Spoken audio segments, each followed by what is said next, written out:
আর একটা ছোট হুজুর আমার সাথে ছিল জেলখানায়, রফিকুল ইসলাম মাদানি। পিসকে হুজুর বলে, পিসকে না, ওর বয়স এখন 30 বছর।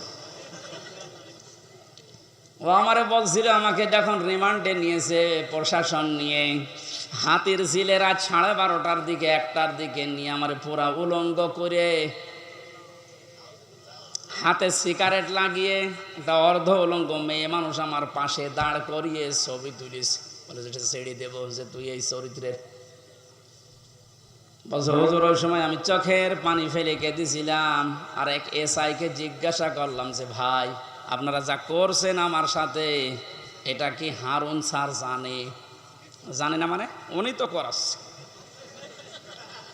যেহেতু উনি মজলুম।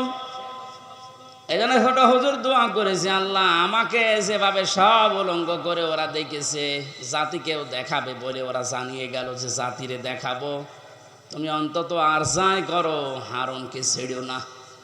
আল্লাহ এই জন্য ছাড়ে নাই।